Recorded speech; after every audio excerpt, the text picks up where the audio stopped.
Hello everyone, I am Miss Priyanka Sanjay Latte working as lecturer at More Education Society's Munarular Institute of Pharmacy Sone.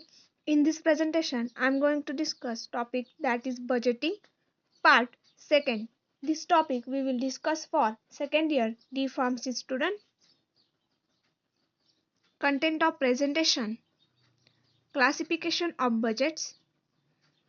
In that first, according to time factor, second, according to flexibility factor, third, functional classification. Next topic, balance sheet, uses of balance sheet, preparation of a balance sheet, grouping and recording of assets and liabilities.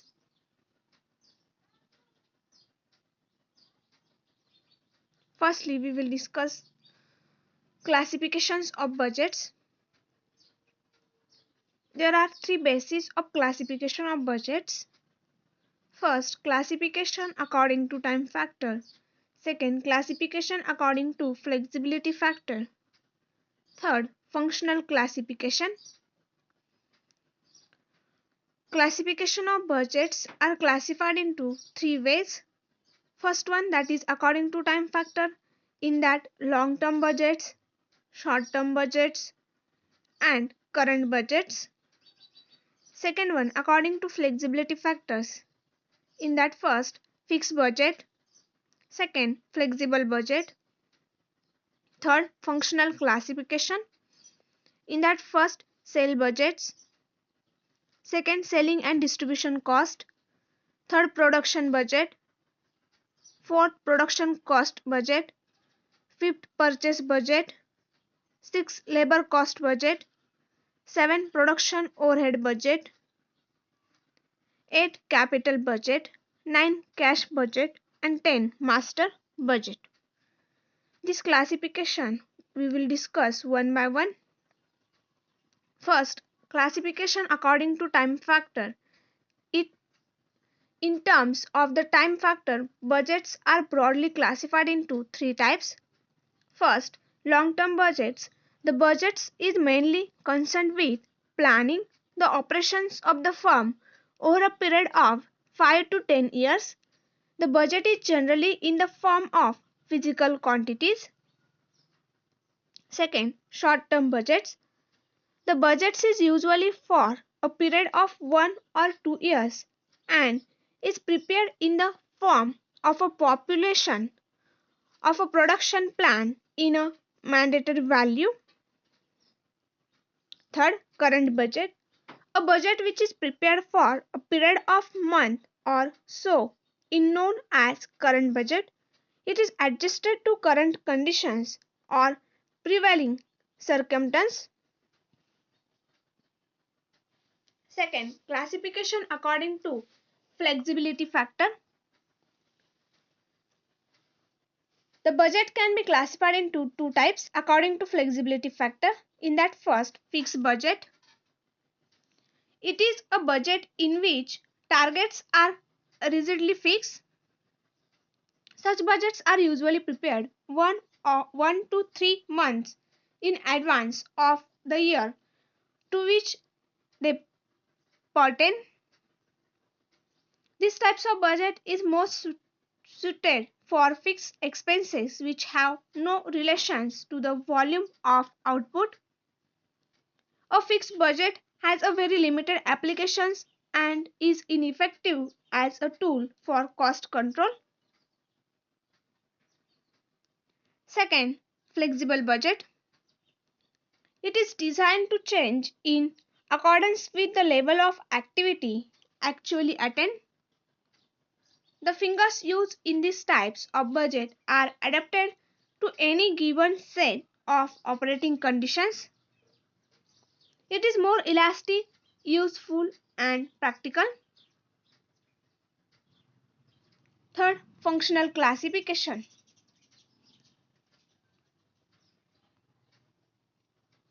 A functional classifications budget is one which relates to any of the functions of an organization.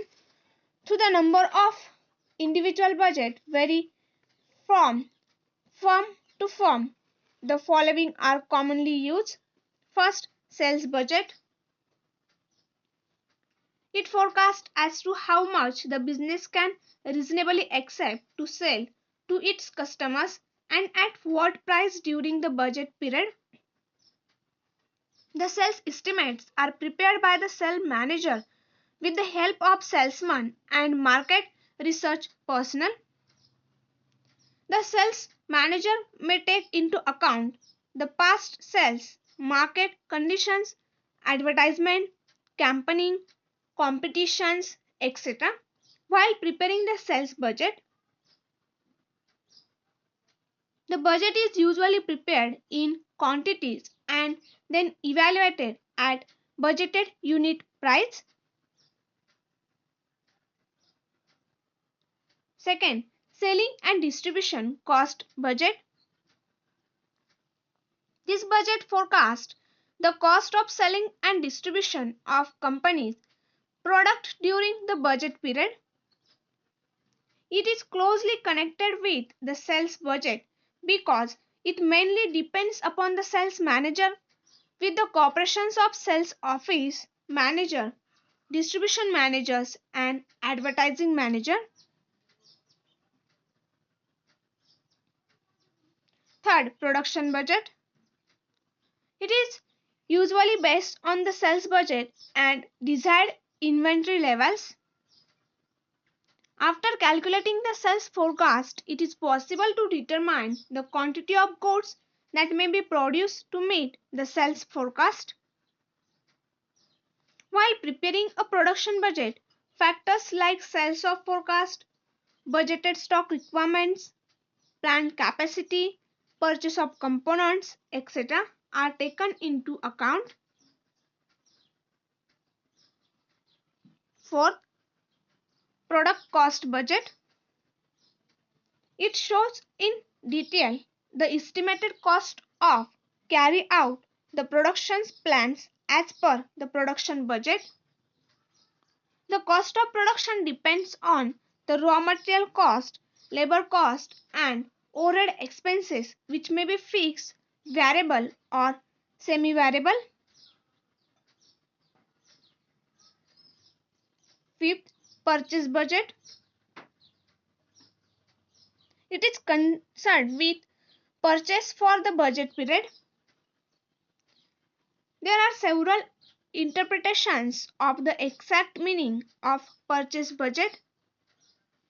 Sometimes it includes purchase of raw materials only. In order In other cases, the purchase of all direct and indirect materials, fixed, assets and services like electricity and gas, etc. are also included.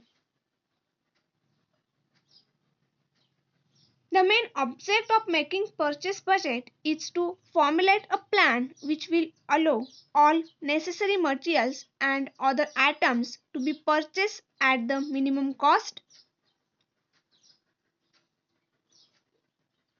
6. Labor cost budget. It represents the estimate of labor requirements to meet the demands of the company during the budget period. This budget is very useful as it defines the labor force required. Moreover, it also enables the personnel department to plan ahead for the recruitment and training of labor. 7. Production overhead budget. The budget represents the forecast of all production overheads to be incurred during the period. The overhead expenses are divided into fixed, variable or semi-variable. While preparing this budget, consideration is given to the level of activity likely to be achieved because with big changes even the fixed cost will change. 8. Capital budget. It provides the detailed plans of the top management concerning additions, improvements and replacement of all fixed assets during the budget period. The budget provides a tool for controlling the capital expenditures and enables the company to establish a system of priorities in expenditures.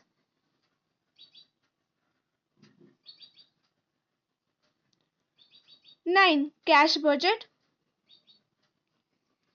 It represents the cash requirements of the business during the budget period.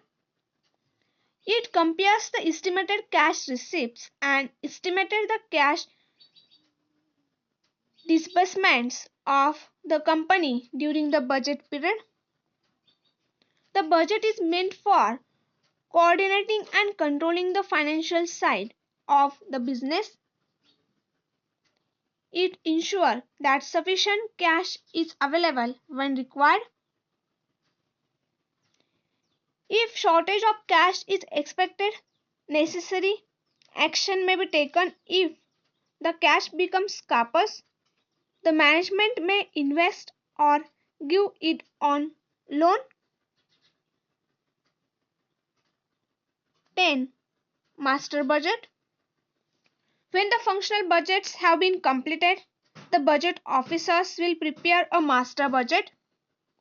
This budget combines all the functional budgets into one harmonized unit which is finally approved, adopted and employed. The budget contains details regarding sales production, cost, cash positions and key accounts balance like fixed assets, debtors, stocks, etc. On the completion of the budget, its detail is considered by the budget committee and then it is submitted to the board of directors. Once it is approved, it becomes the target to be attained for the company during the budget period. Next point, balance sheet. Balance sheet is a statement of accounts prepared for the purpose of ascertaining the exact financial positions of the business on the last date of the financial year under review. It is called balance sheet because it is prepared on a sheet of ledger's folio, while the assets are recorded on the credit side.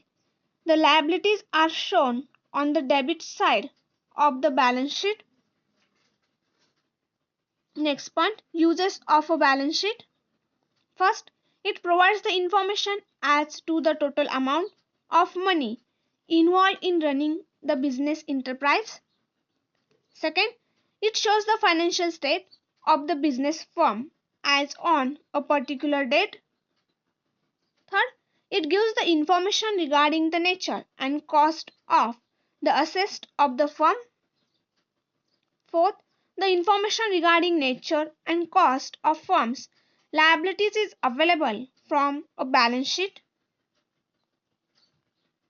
Next point, preparation of a balance sheet. In a balance sheet are given the names of all those accounts which have balance, that is accounts of assets, liabilities and owner's equity. While accounts of capital and liabilities shown on left hand side are known as liabilities. Assets and other debit balance are given on right hand side are called assets. Items generally included in a balance sheet are as under. First, current assets. Current assets are those which are either in the form of cash or can be easily converted into cash within a year. For examples, cash at bank, bills, stock, prepaid expenses, debtors, short-term securities, etc. Second, fixed assets. Assets held on a long-term basis in the business such as land, machinery, building, furniture, etc. are called fixed assets. Third, current liabilities. Liabilities accepted to be clear within a year are called current liabilities. These are usually paid out of current assets, salaries, wages, commissions, bank overdraft, rent, taxes, payment to creditors, bills payable, etc. are all current liabilities. Fourth, long-term liabilities. Those liabilities which mature for payment after a period of 1 year or more and do not require sale of any assets for their payment are known as long-term liabilities. For example, loans which are repayable after a period of more than 1 year, mortgages on estate holdings of the business, etc. Fifth, investment. Investment represents funds invested in government securities, shares of companies, etc. These are shown at cost price in the balance sheet.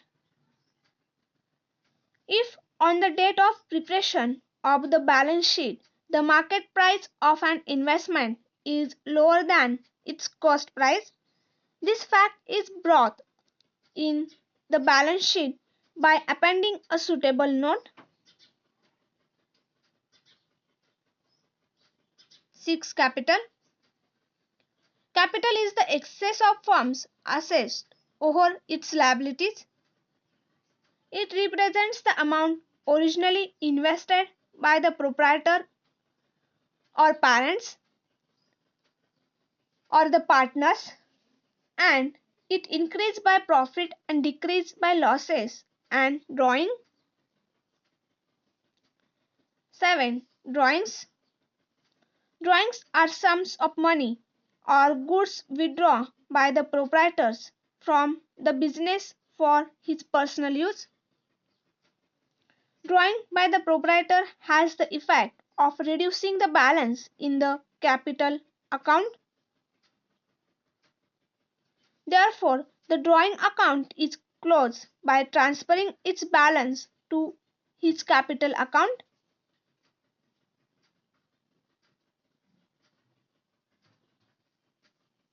Next point, grouping and recording of assets and liabilities. The items included in a balance sheet need to be properly grouped and presented in a particular order. The term grouping means putting together items of a similar nature under a common head. The assets and liabilities are then shown in a particular order, which can be done in one of the following two methods. First, order of liquidity, and second, order of permanence.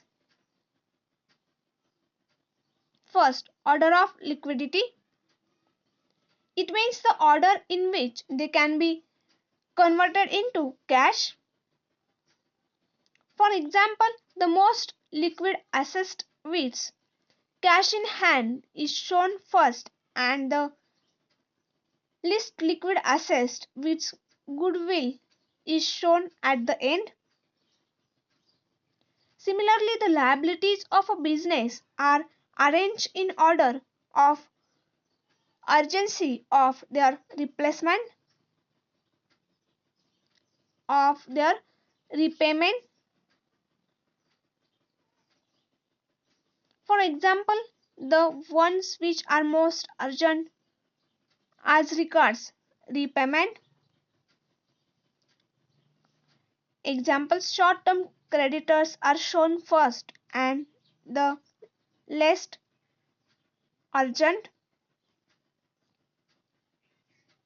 Then examples, long-term creditors are shown at the end. Second, order of permanence.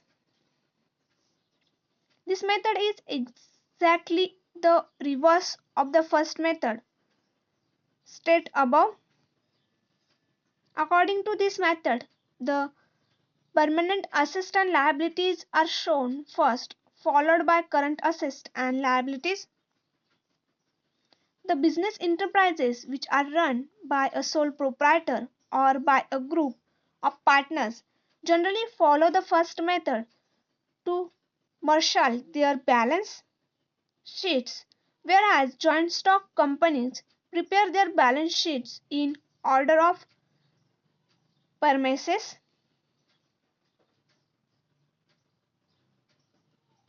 Next point, difference between trial balance and the balance sheet.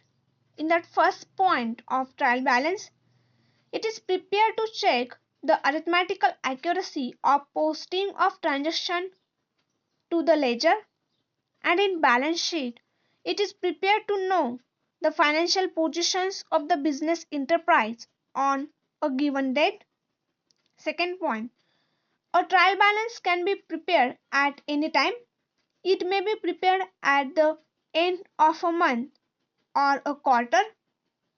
And in balance sheet, a balance sheet is generally prepared at the end of the accounting period. Third point of trial balance, it shows the debit balance and credit balance, and in balance sheet it shows the liabilities and assets. In trial balance, all types of accounts find their place in a trial balance, and in balance sheet accounts of assets, liabilities, capital, and those accounts which are in force on the date of the balance sheet.